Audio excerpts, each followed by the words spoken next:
Do you know the US president calls it a golden age? America is blessed with the strongest economy, the strongest borders, the strongest military, the strongest friendships, and the strongest spirit of any nation on the face of the earth. This is indeed the golden age of America.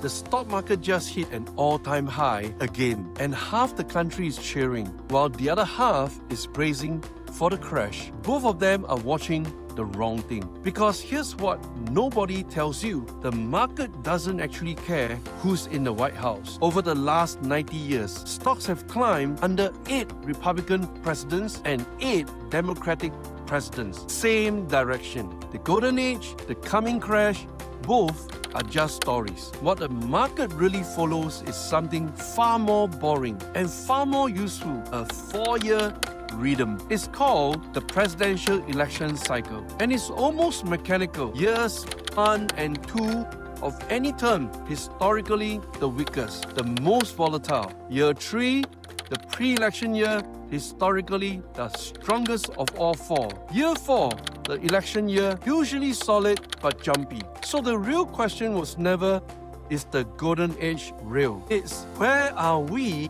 in the rhythm right now? And what does that mean for the road to November 2028? That's what I track.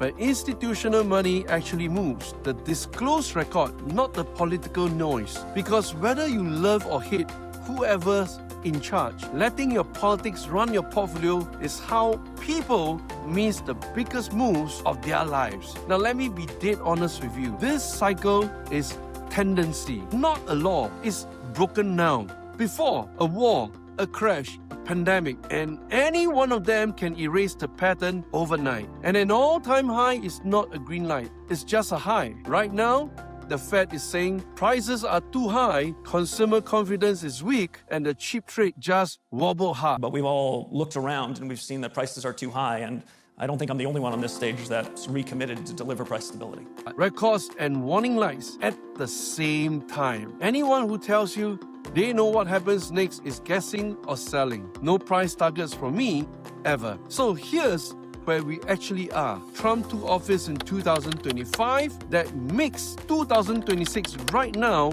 a midterm year. Historically, the weakest year of the whole cycle. And yet, the market's at record highs anyway. Then comes 2027, the pre-election year, the one that historically runs strongest. The S&P hasn't closed a third year in the red in 40 years. And then November 7, 2028, election day. But with a twist, Trump is term limited. He can't run again. So 2028 isn't a re-election year. It's an open race. And history says open races run jumpier than the rest. 3 years, one rhythm, a very specific map. So I laid it all out, where the market sits in the 4-year cycle right now, what history says about each stretch between here and 2028, and the part that actually matters, how to read the real money flows instead of the political story. Verified, no hype, no targets. Do you want it? Comment one word below,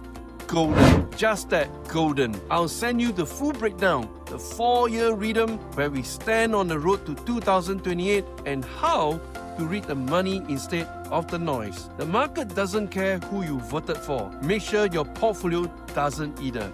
Comment golden.